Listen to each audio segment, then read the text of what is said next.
अभी अभी भारतीय जनता पार्टी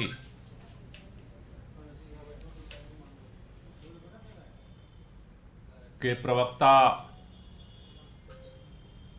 जिस तरह से न्यायालय में चल रही प्रक्रियाओं और न्यायालय के निर्णयों पर अपने बयान दे रहे थे, उन्होंने कहा अरविंद केजरीवाल जी को कोर्ट से जमानत मिलने का मतलब है कि राहत नहीं मिली है।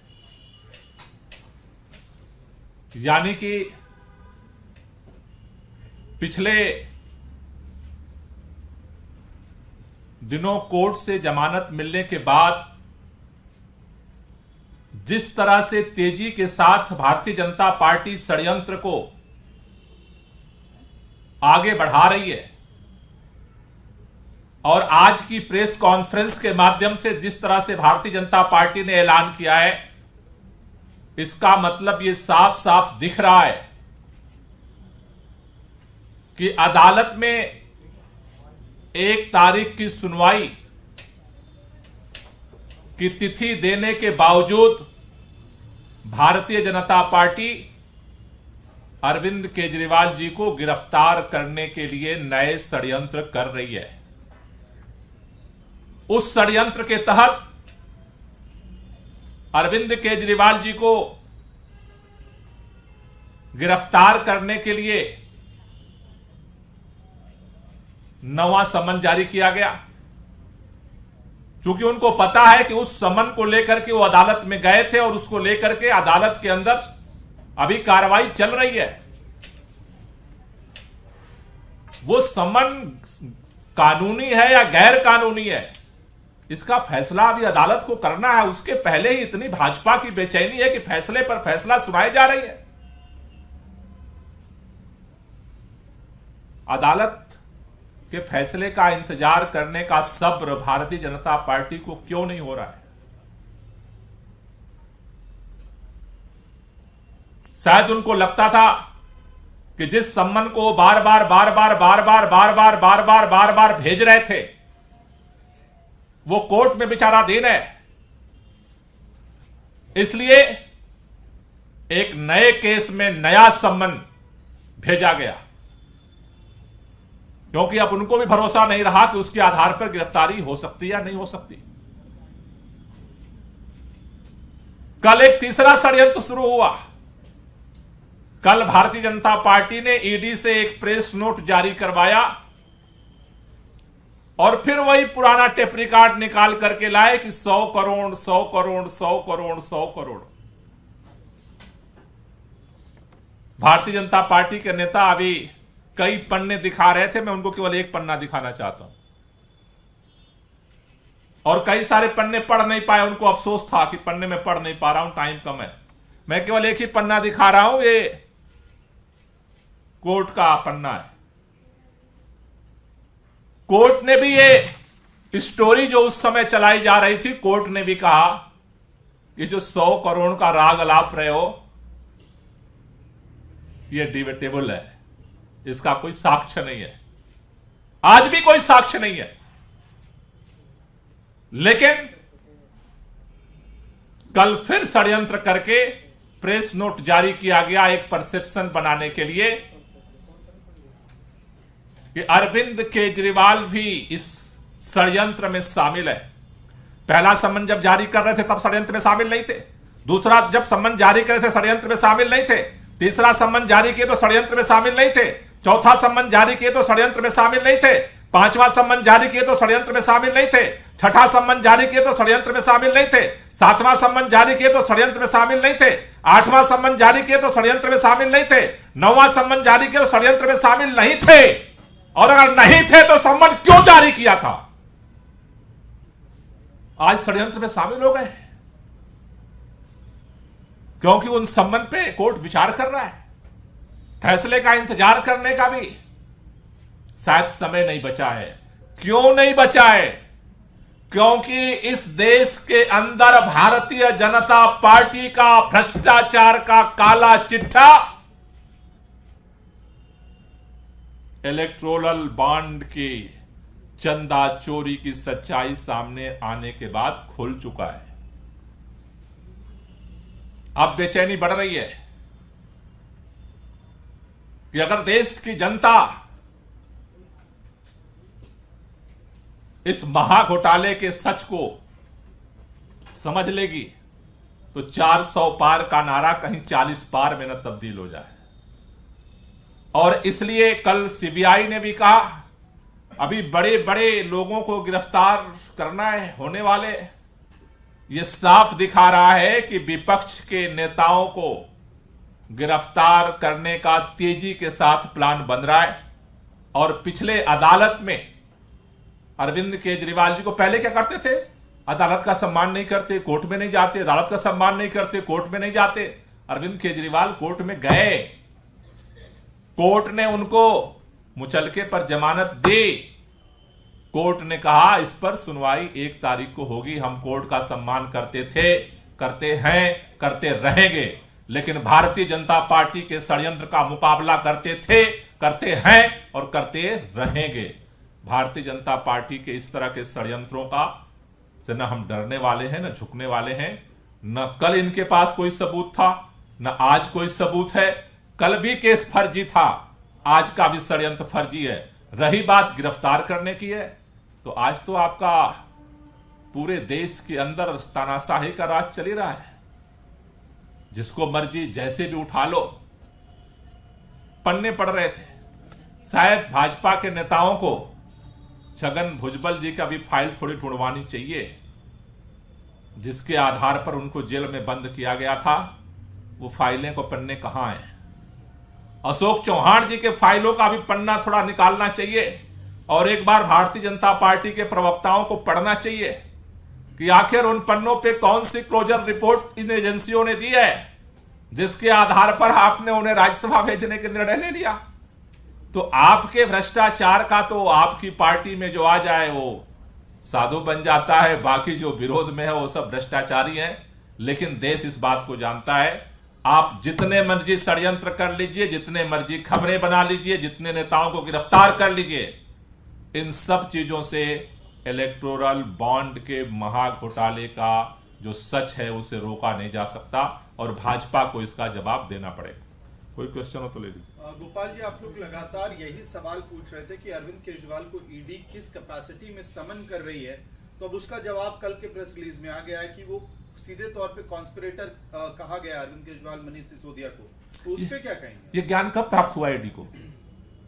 वही तो मैंने कहा, 9 समन में ज्ञान नहीं था ना, तो फिर समन क्यों भेजा था? पहला, दूसरा क्यों भेजा, तीसरा क्यों भेजा, चौथा क्यों भेजा, 5वां क्यों भेजा, 6ठा क्यों भेजा, 7वां क्यों भेजा, 8वां क्यों भेजा, 9वां क्यों भेजा? और अगर था तो पहले दिन जवाब क्यों नहीं दिया? इसका मतलब तो यह है कोर्ट में जमानत मिलने के बाद भारतीय जनता पार्टी ने षड्यंत्र करके यह नाम जुड़वाया है। ये तो साफ दिख रहा है। अगर नाम होता, ये केस तो नया नहीं है, 2 साल से इन्वेस्टिगेशन चल रहा है, हजारों जगह छापे मारे गए, मिला क्या चवन्नी? नहीं मिला। अगर ये बात होती, पहला सम्मान आया था तभी अरविंद केजरीवाल जी ने पूछा था, भाई मुझे बुला के से रहे हो, ईडी ने जवाब क्यों नहीं दिया? अगर ये षड्यंत्र में शामिल थे तो इसका मतलब तो कोर्ट ने जिस दिन जमानत दे दिया, ये सोच रहे थे कोर्ट जो है गिरफ्तार करवाएगा। अब वहां से रास्ता बंद हो गया, तब यह नया षड्यंत्र हुआ, नया ज्ञान प्राप्त हुआ, ब्रह्म ज्ञान आया होगा कहीं से। गोपाल जी, आप कह रहे हैं कि अरेस्टिंग होने वाली है, साजिश रची जा रही है। अब अगला आपका क्या प्लान है कैंपेन को लेकर, क्योंकि सामने लोकसभा चुनाव है, और साथ ही साथ दिल्ली सरकार कैसे चलेगी, दोनों के लिए क्या प्लान है आपका? देखिए, सारा प्लान है, जैसा मैंने कहा कि इनके हर षड्यंत्र का जवाब हमारे पास है और हर षड्यंत्र का जवाब देंगे समय आने पे। Gopal ji, world air quality की रिपोर्ट आई है, उसमें दिल्ली विश्व की सबसे पॉल्यूटेड राजधानी किया है। अभी मैंने उनकी रिपोर्ट का डिटेल तो नहीं देखा है कि किस टाइम पीरियड का उन्होंने एनालिसिस किया है वर्ल्ड वाइड, लेकिन हमने अभी दिल्ली के अंदर जो 2014 से PM10 और PM 2.5 इन 2 पैमानों पे दिल्ली की एयर क्वालिटी को मापते हैं हम, उसका हमने एनालिसिस किया है और दिल्ली के अंदर लगातार उसमें गिरावट दर्ज की जा रही है। 2014 में जो PM10 की मात्रा थी उसमें पिछले साल 23 तक का जो रिपोर्ट है उसमें लगभग 32% की गिरावट आई है, प्रदूषण कम हुआ है। PM2.5 में 29% की गिरावट दर्ज की गई है। पिछले साल 2022 में और पिछले 2023 में जो आंकड़े हैं, 2022 में PM10 का जो एवरेज था पूरे साल का, वो जो है वो 223 दिनों का 223 था PM10 की मात्रा, और 23 में जो है वो घट करके 219 हुआ है, उसमें कमी आई है। PM2.5 में स्लाइडली थोड़ा सा बढ़ोतरी हुई है। 2022 में वो 103 था एवरेज, और 23 में जो है 106 हुआ है। लेकिन अगर एवरेज देखें तो प्रदूषण का स्तर कम हुआ है। पिछले साल में पूरे में दिसंबर का महीना, जब विंड स्पीड काफी जीरो थी और वेदर कंडीशन जो है वो निगेटिव थी, उस समय थोड़ा सा पोल्यूशन का जो एवरेज था पूरे साल का, उसमें थोड़ी सी जो है वो बढ़ोतरी देखी गई है। लेकिन ओवरऑल अगर देखें तो दिल्ली में लगातार जो है प्रदूषण के स्तर में सुधार हो रहा है, और मुझे लग रहा है कि आगे जिस तरह से हम लोग बहुत सारी योजनाओं पे काम कर रहे हैं उसका असर आगे दिखेगा। लेकिन ये बार मैं बार बार कहता हूं कि दिल्ली का जो पोल्यूशन है केवल दिल्ली का नहीं है, तो पूरे एनसीआर का जो पूरा नॉर्दर्न जो इकोसिस्टम है, जो एयर शेड है, तो एयर शेड में लगभग जो भी घटनाएं होती हैं वो दिल्ली पे भी असर पड़ता है। लेकिन अपने हिस्से की दिल्ली का जो पोल्यूशन है उसके लिए हम कम कर रहे हैं। आंकड़े जो हमने एनालाइज किया है उसमें तो अभी हम पॉजिटिव चल रहे हैं, और मुझे भरोसा है कि आगामी दिनों में और इसका सकारात्मक परिणाम आएगा। गोपाल जी, आज CWC की बैठक थी, मैनिफेस्टो का जिक्र था। एक लाइन जो इन्होंने कहा है कि इंडिया शाइनिंग स्लोगन जो 2004 में था NDA का, जो हर्ष 2004 में हुआ था, इस बार वैसा ही रिजल्ट रहेगा। अब उनका जवाब वही दे पाएंगे। आपको लगता है मुमकिन हो पाएगा? अलाय पार्टनर है आपके? नहीं, अभी उन्होंने क्या सोच के कहा है, जब बात होगी तो उसके आधार पर बताएंगे। सर, संबित पात्रा ने अभी एक प्रेस वार्ता किया, उसमें कहा है कि 15,000 के मुचलके पे केजरीवाल निकल के खुश हो रहे हैं, मतलब बेल मिला है, इसका मतलब भ्रष्टाचार हुआ है। वो भी विपक्ष को कहीं ना कहीं उंगली दिखाते थे, और उसके बाद अब उसी अलायंस के साथ मिलकर उन्हीं की राह पर चल रहे हैं। अभी संबित पात्रा जी अपने प्रेस कॉन्फ्रेंस में मैंने सुना, कह रहे थे कि जो लोग ऑटो पे लटक के चलते थे अब वो करोड़ों खरब रुपए कमा रहे हैं। संबित पात्रा जी को पता ही नहीं होगा कि करोड़ों खरब रुपए कितना होता है। तो बोलने को तो कुछ भी बोल देते हैं, उनके बोलने का क्या है। उसी प्रेस कॉन्फ्रेंस में अभी अभी बोला, जो ऑटो पे लटक के चलते थे वो करोड़ों खरब रुपए कमा रहे हैं। तब इतनी ही तो बात है, उनकी प्रामाणिकता इतनी ही है उनकी स्टेटमेंट। सर, इलेक्टोरल बॉन्ड वाला मामला जो चल रहा है उसके दो सवाल हैं कि क्या पॉलिटिकल पार्टी की जिम्मेदारी नहीं बनती कि नैतिक आधार पर चंदा लिया जाए, एक। दूसरा, व्यापारी आप ये कह रहे हैं कि अगर उनकी पहचान छिपाई नहीं गई, उजागर कर दी गई, तो इसका नुकसान फिर पॉलिटिकल पार्टी को झेलना पड़ सकता है। अब ये सारे बहाने भाजपा घूम घूम करके बना रही है, जब फंस गई है तो आप देख रहे हो कि सुप्रीम कोर्ट के आदेश के बाद से जो है कितने नौटंकी हो रही है, कितनी नौटंकी हो रही है, रोजाना बहाने बना रही है। बहानेबाजी बंद करें। ये जो एजेंसियों का दुरुपयोग करके जो चंदा चोरी कर रहे हैं वो बंद करें। यही बात वो चंडीगढ़ में कर रहे थे। वोट चोरी पकड़ी गई और चंदा चोरी भी पकड़ी जाएगी। नाम सामने आने चाहिए व्यापारियों की, आपको लगता है? नहीं, जो डोनेशन जो कर रहे हैं तो उन्होंने छुप करके तो नहीं किया है। जो डोनेशन दे रहे हैं उनको आने में दिक्कत क्या है।